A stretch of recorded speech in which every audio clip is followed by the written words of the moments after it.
possibilidade de viver com essa gente. Nem com nenhuma gente, nem com nenhuma gente. A desconfiança te cercará como um escudo. Pinte os cara velho de vermelho.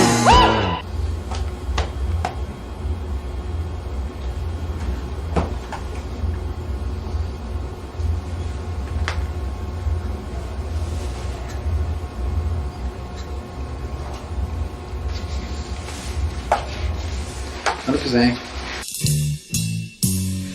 Eu não sei dizer nada por dizer,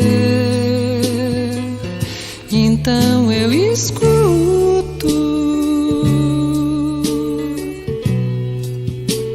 Se você disser tudo o que quiser, então eu escuto.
Quando eu fui pro Globo Repórter, eu por acaso descobri que eu lá podia voltar a fazer cinema. E documentário que eu nunca tinha feito na vida.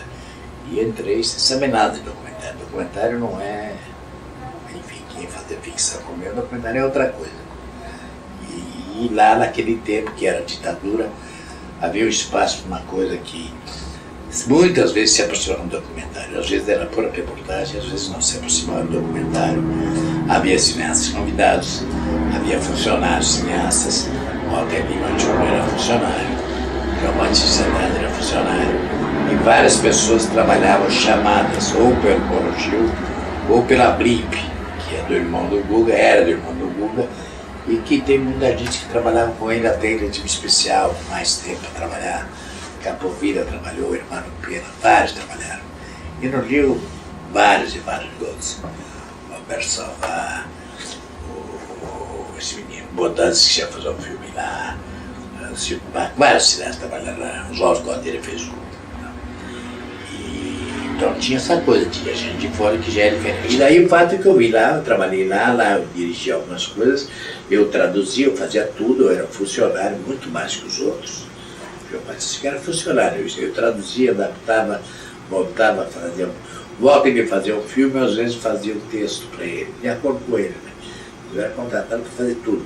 Eu saía só para filmar, não posso só filmar, eu fazia tudo. E nesse período que durou de 75, que eu entrei no Memória até 80, 78, 79, foi produtivo por razões de uma censura externa, por razões de poder ter experiência de linguagem, e foi muito produtivo. Depois não, eu continuei mais, porque eu tinha que terminar o cabo e tal, e já não era produtivo. Quando mudou para vídeo, então, o programa saiu do ar, voltou, houve mil problemas, e eu estava preocupado em acabar o cabo. De 88, 84, a Globo para mim era um ganha-pão.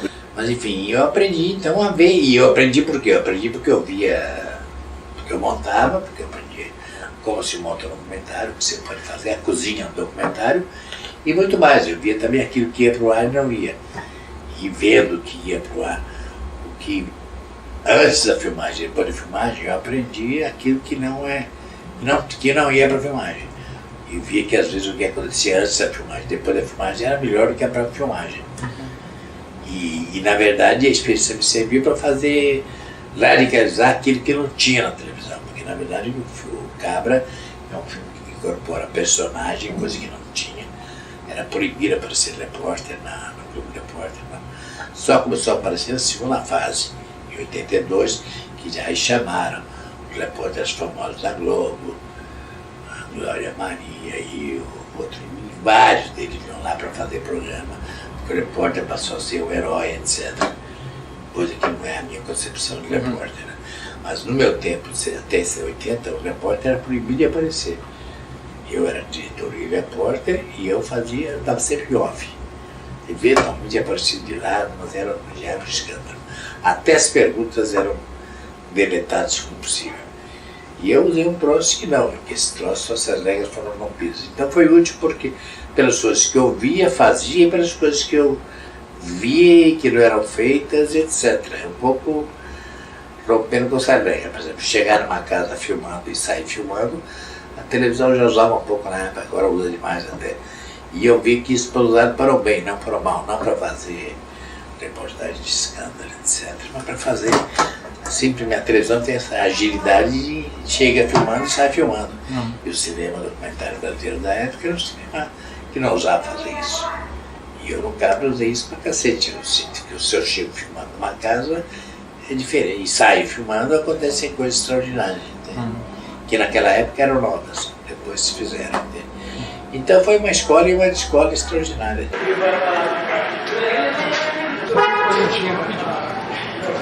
Você vai! Eu tive duas ou três vezes na vida. Uma vez em Campinas, quando foi no Cine Clube Barão, foi passar o filme Cabra Marcado para Morrer, já restaurado, com uma peça. Então eu contei para ele essa história que aconteceu em Ribeirão Preto. Na década de 79, 80, a gente começou a fazer um filme em Barretos. E a revista da Embrafilme lançava, tinha uma revista da Embrafilme que a gente lia para saber as coisas de cinema brasileiro. Aí um dia eu vi nessa revista da Embrafilme a foto, uma matéria do Di Vilucci. Para quem não sabe, Di Vilucci é considerado o maior câmera do cinema brasileiro. Ele foi o primeiro cara a tirar reflexo do tripé, que era uma câmera desse tamanho, fazendo a câmera na mão, apelidado de grua humana. E eu estava num bar aqui em frente à prefeitura de Ribeirão Preto, do lado dos hotéis ali, e vi o Di Vilucci. Eu olhei e falei, é o Di Vilucci. Mas não tive nem coragem de chamar, porque ele tá louco, né? Umas 10 horas da manhã, eu estava lá tomando uma cerveja. À noite, eu encontrei um cameraman, que é o Fê Souza, fundador do Cauê Vivo, num bar. Falei, Fê, ele como fotógrafo, fã do Di, né? Fotografia do Di, falou assim, eu vi o Di Vilucci em Ribeirão Preto. O cachaça, você pirou. O que o Di Vilucci já tá fazendo em Ribeirão Preto? Eu falei, eu vi. Falei, como é que você viu o Di Vilucci? Você sabe que era ele? Você nem nunca viu o cara? Eu vi numa revista da Embrafilme. Aí passou meia hora, ele subiu e falou, realmente eu passei lá onde você falou que viu o Di, tem um hotel, eu fui lá e perguntei e vi que ele está hospedado lá. Aí no outro dia nós fomos lá, porque a gente queria que ele ajudasse a gente no filme, dando umas dicas de como a gente estava filmando com a Payar Bolex, a corda, 16 mm, dá uma dica de lente e tal. E chegamos lá e ele foi nos apresentar ao diretor, que realmente era o Eduardo Coutinho, que estava aqui para fazer esse Globo Repórter sobre o Portinari.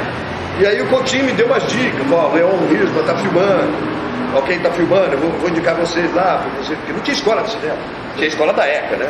Em São Paulo, e o resto eu fazia sociologia, por exemplo. Então, quer dizer, a nossa escola era lendo e assistindo filmagem dos outros. E foi de uma atenção muito grande, mas na verdade naquele dia a gente estava querendo, era o DIB, que a gente precisava de um toque de lente. É uma coisa importante que, por exemplo, ele resgatou a linguagem, né? Que ele criou uma coisa. Ele deixa o cara falar. Antigamente o documentário era uma coisa cheia de narrativa, uma coisa meio Jamanson, Pedro Carbonaro, e ele criou uma coisa muito mais natural. Isso fica muito evidente, né, a importância dele, com o Cabra Marcado. O Cabra Marcado hoje não é um filme que a gente se considera assim. E ele divide muito. Depois do Cabra Marcado, você pode assim, a importância do documentário e do filme de ficção é muito pequena. Assim, é tudo cinema. Antigamente não, era documentário, era aquela coisa meio chata, você pegava um cara, falava da vida dele, blá blá blá blá. E o Coutinho, ele fez um filme tão importante, porque o que acontece no Cabra é uma coisa interessante, eles estão filmando, de repente vem um golpe militar, eles são obrigados a fugir, sumir. E eles voltam depois de anos e retomam aquele filme. Então, Quer dizer, é mais ou menos uma ficção dentro do documentário. E eu acho isso legal, é que para o cinema eu acho que é um marco. Ali o documentário deixa de ser só um documentário, mas um filme como o cinema brasileiro.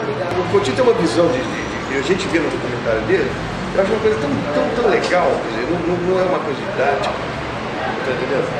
Às vezes a pessoa está falando, você ouve a voz dele interferindo, muito pouco, mas assim, é um bate-papo. Ele deixa que as pessoas falem, ele edita muito pouco, você não vê ele cortando muito o que a pessoa fala.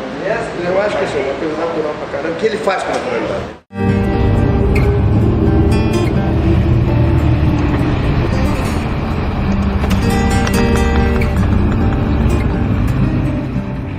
De várias formas, de várias maneiras, ele foi um precursor, né, do nosso cinema, porque é um cara que começou a fazer cinema numa época em que o cinema aqui era uma coisa muito primitiva ainda.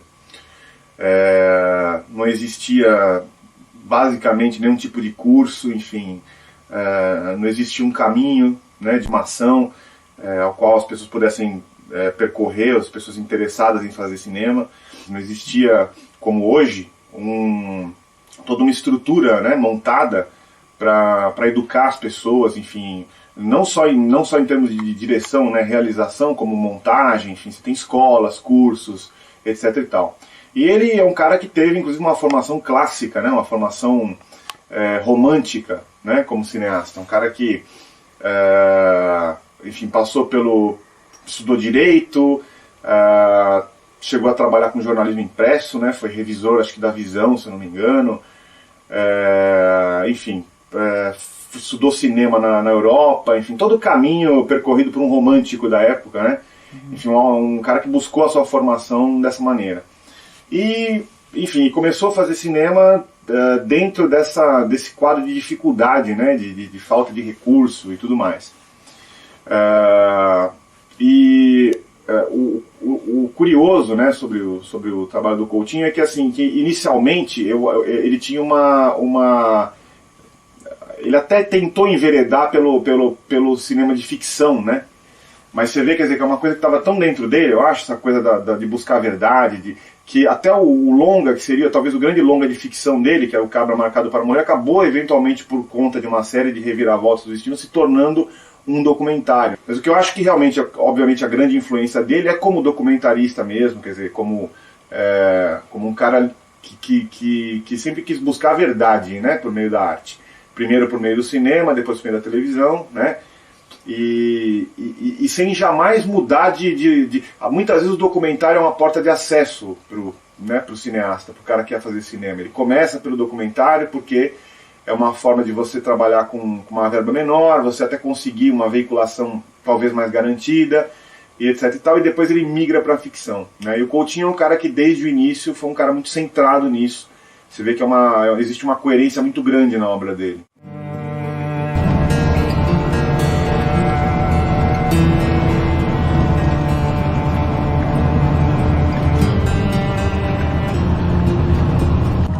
Eu acho que o que o Brasil faz de melhor é documentário.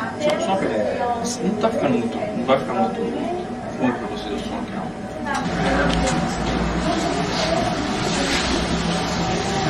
Essas viagens até aqui, depois não aproveito o material, imagina. Bom, eu acho que o que o Brasil, um dos gêneros que o Brasil domina, sem dúvida nenhuma, é o documentário. Uma das coisas que o Brasil sabe fazer de melhor é o documentário. Sempre tive essa opinião. E à medida em que os anos vão passando e mais documentários vão sendo produzidos sobre temas diferentes, com linguagens diferentes, mais eu fico impressionado com essa diversidade que os nossos documentaristas têm, não só de temas abordados, mas da forma como eles tratam esses temas. E dentro do nosso mundo, do nosso universo documental, o Eduardo Coutinho, sem dúvida nenhuma, hoje é referência absoluta não só pela qualidade da filmografia dele, mas pela importância que o cara ganha com o passar dos anos, né? Não é só a questão de fazer filmes bons, é a questão de fazer filmes bons, continuar fazendo filmes bons durante um longo espaço de tempo. E abordando sempre temas diferentes, quer dizer, ele sempre tem um lado humanitário, humanista, que liga os seus filmes, mas que são desenvolvidos de maneiras absolutamente diferentes umas das outras, dependendo de cada filme. Então eu acho que dentro disso, o Eduardo Coutinho, ele é, para mim, o documentarista. E eu digo não só no Brasil. Como eu falei, eu acho que o Brasil é uma das coisas que o Brasil faz melhor, é documentário. E dentro disso, a gente tendo o Eduardo Coutinho como sendo o nosso melhor, um dos melhores, ou o melhor mesmo documentarista, eu considero que ele é hoje um dos melhores documentaristas do cinema mundial, sem dúvida nenhuma. O Coutinho ele tem uma vantagem muito grande como documentarista em relação a boa parte dos documentaristas, que é o fato de reconhecer que o simples fato de ele estar realizando um documentário altera aquilo que está documentando. A partir do momento que ele bota a câmera na frente da pessoa e a pessoa tem que falar para a câmera, ela já muda, ela já não é a mesma pessoa que ela é no dia a dia. O fato de eu estar sentado, falando, obviamente eu estou aqui tentando, né, ser mais coerente do que eu seria num bate-papo num bar, né, a paixão até, às vezes a gente acaba sufocando para parecer mais racional, mais convincente, mais crível, e pelo simples fato dessa coisa estar ligada, apontada para você, você já muda um pouco, querendo ou não. Então essa importância do Coutinho, essa característica do Coutinho, eu acho que influencia inclusive toda uma geração de documentaristas brasileiros. Então isso é outra característica que eu falei do humanismo dos filmes dele, é outra característica, isso é uma característica talvez técnica, narrativa ou de estilo que cobre todos os seus trabalhos, que é esse reconhecimento de que ao intervir, de que simplesmente ao observar ele está intervindo na realidade que ele está vendo.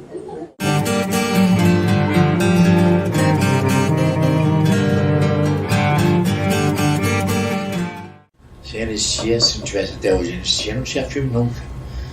Porque ao contrário do que os intelectuais pensam, eu não queria filme porque os caras não falariam.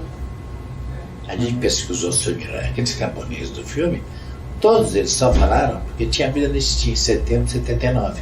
Eu filmei em janeiro, fevereiro de 81, e eles falaram. Se eu tivesse filme um ano antes, eles não falariam, porque não são loucos. O significado simbólico da anistia, ninguém sabe que isso foi importante. A anistia significava que eles podiam voltar a falar.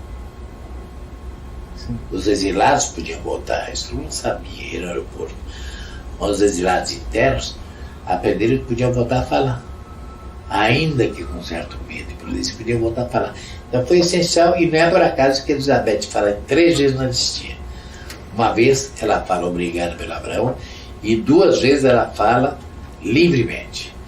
Prova de que a anistia foi um elemento essencial. Sem anistia eu não tinha nem a possibilidade deles colaborarem, e nem teria o financiamento que eu tive da Embrafilme. Claramente que o que importava é o que aconteceu com as pessoas durante esses 20 anos. O assunto do filme passou a ser esse, muito mais importante. Sim. Contar a história de João Pedro, etc, de uma forma documentária, que na verdade são amigos, a mulher dele, mas descobrir o que significou para eles as ligas, o João Pedro, etc, e o golpe. Porque na verdade a coisa acabou juntando, porque o pessoal da Galileia, principalmente e ela também, sofreram consequências do golpe, não do filme, do golpe. Porque tem gente lá que foi preso, tem gente que apanhou, tem gente que fugiu, sabe? Então acabou juntando o filme com o golpe. O filme passou a ter uma ligação com o golpe que mudou a vida deles. Não o filme. Mas quando eu chegava lá, ligava o acontecimento histórico do golpe com o acontecimento histórico muito particular e pequeno do filme. E foi por isso, e isso eu não sabia, porque eu não sabia se estavam vivos. Então para mim o extraordinário foi encontrar neles uma repercussão que ele lembrava de mim associada à figura do golpe e do antes do golpe, entende? Sim. Isso foi a surpresa importante. Eu conversei com o Eduardo Coutinho há alguns anos, tive a oportunidade de entrevistar no Festival Tiradentes, e eu não sei nem se isso se aplica a ele como pessoa, mas aí, como cineasta se aplica, que é um otimismo, parece, em relação às pessoas, que me encanta muito. Então, por exemplo, no Cabra Marcado, que é um filme que é histórico, não só pela sua proposta inicial, que de recriar o assassinato do líder das ligas camponesas, que é uma coisa já corajosa para a época. A história do filme já é muito, da produção já é muito característica. E quando ele retoma o filme e ajuda a viúva, eu esqueci o nome dela, a viúva do cara, a encontrar a família, isso acaba servindo não só como um pequeno painel de todas as perdas que provocadas pela ditadura militar, pela repressão, mas também, obviamente, uma história particular muito comovente daquela família, daquele núcleo familiar específico, que é outra característica dos filmes do Coutinho. Ao mesmo tempo que ele pega pessoas muito características, que contam histórias particulares daquelas pessoas, a gente se envolve com aquelas pessoas, aquelas histórias, aquelas pessoas acabam se vendo como um símbolo de uma coisa muito maior, que é o caso do Cabo Marcado para Morrer. Para mim é o maior filme brasileiro de todos os tempos. Para mim, se você pergunta qual é o melhor filme brasileiro de todos os tempos, Cabo Marcado para Morrer. Por quê? Porque é o peso de uma história extremamente comovente, cinematográfica, mas real. Era um filme barato, o filme foi feito com o pessoal, o filme foi feito com 4 pessoas. Edgar Moura era fotógrafo, Raimundo Nonato era assistente, e o Saldanha fazia, o Jorge Saldanha fazia o som, e eu fazia produção e direção. 4. E um motorista de Kombi, que geralmente não ajudava nada. Foi feito por 4 pessoas. Isso não é fácil. Não é fácil, porque não é vídeo, é filme. Foi feito com 4 pessoas, e aí sim, com preço de sindicato, todos eles cobrando preço de sindicato, eles ganhando mediocremente, entende? E eu não precisava ganhar tostão, porque eu trabalhava na Globo, e aí entra o Zelito, que entrou na Embrafilme, ele era produtor executivo, e eu era um cara que fiz durante 3 anos e meio, eu trabalhei no carro e jamais ganhei tostão, ao contrário, botei filme, botei dinheiro no filme. Tem coisas do filme que foi filmado em São Paulo, etc., que eu fiz com o meu dinheiro. E então foi absolutamente essencial que eu me mantivesse na Globo até terminar o filme, porque eu sabia que senão eu seria obrigado a cortar, não ampliar o filme, não sei o quê, porque eu ia ter dinheiro, entende? E aí eu acumulei férias e tirei 2 meses de férias, e em 2 meses de férias eu tinha que fazer um filme e voltar, para não perder o emprego. Então em 15 dias eu fiz viagem ao Nordeste, contratei a equipe, vi que estava vivo ou morto, não vi Elizabeth, mas tinha uma noção da coisa, voltei, completei a equipe, fui para lá e fiz um filme em 45 dias, no primeiro dia útil, eu tinha que voltar, eu voltei. Graças a ter esse período de 2 meses de férias. E daí eu continuei na Globo, e daí continuei, e graças também à Globo, o Paulo Gil me autorizou, eu comecei a fazer montagem na Globo, na Moviola da TV Globo, por autorização do Paulo Gil, a pré-montagem. Até que no segundo ano, durou 3 anos, no segundo ano, eu fui para a Moviola do Zelito, não precisava utilizar, mas eu continuei a utilizar, enfim, a máquina de escrever da Globo, meu tempo na Globo, programa Fora do Ar, ou Dentro do Ar, o máximo do meu tempo, em tudo que eu tinha lá, eu usava as coisas da Globo ainda. Inclusive eu fiz umas trucas primitivas, eu fiz com parcial, que era técnico da Globo. Dei dinheiro para ele fazia para mim. Isso, o Coutinho, eu acho que ele sempre fez um tipo de cinema que é o cinema mais puro do mundo, que é apontar uma câmera para alguém e capturar a verdade daquilo, daquele momento, daquela situação, né? Se bem que, enfim, ele trabalha com métodos bem jornalísticos, nem sempre, porque também, novamente, como por ser um cara inovador, ele nem sempre obedece a si mesmo, né? Ele não se formata de jeito nenhum. Mas uma metodologia comum, né, é trabalhar, ele tem alguns auxiliares de pesquisa que trabalham com ele, né, que vão antes no lugar, mas não para construir uma verdade, eles vão antes para, na verdade, fazer uma triagem das histórias mais curiosas, né, mas nunca para direcionar o assunto, né. Mas eu acho que ele acabou não deixando uma herança na televisão, quer dizer, que cada vez mais distorce essa ideia da verdade. Eu acho que está aí o Globo Repórter para provar isso, enfim, o Fantástico, enfim, né, a realidade é construída, né, ela é forçada, existe uma intrusão muito grande do drama, né, na verdade, na realidade, coisa que não existe na obra dele, né. Ele é um cara que ele geralmente se limita, como eu falei, a apontar a câmera dele pro objeto de estudo dele e ver o que sai, né. Ele não força a barra. Eu acho que esse é o grande legado, enfim, a grande lição que eu acho que ele teria para ensinar aos documentaristas é isso. Isso é uma coisa da preguiça jornalística, entende? Me chama de maior, de papa e tal. Eu vejo como uma ironia da história, porque eu estou com 75 anos. Se eu com 66 tivesse feito o Santo Forte, eu ia ser lembrado como um cara que fez um filme chamado Cabra, por circunstâncias da história. Um cara de um filme único, entende? Então eu vejo isso como uma enorme ironia. Tipo, sinceramente, acho ótimo ganhar prêmio.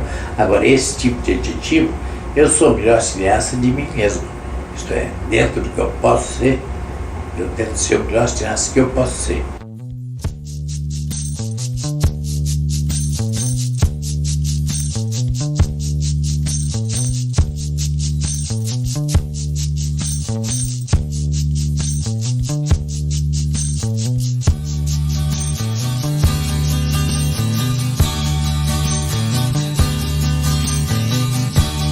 Jurei mentiras e sigo sozinho.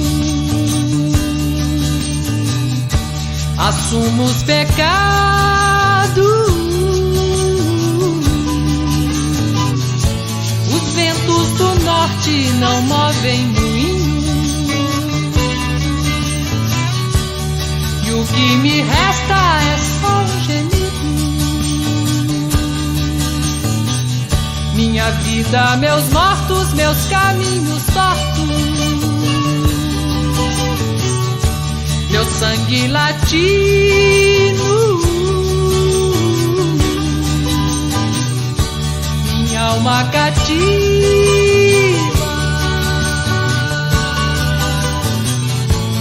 Rompi tratados, traí os ritos, quebrei a lança, lancei no espaço. Um grito, um desabafo. E o que me importa é não estar vencido. Minha vida, meus mortos, meus caminhos tortos, meu sangue latino.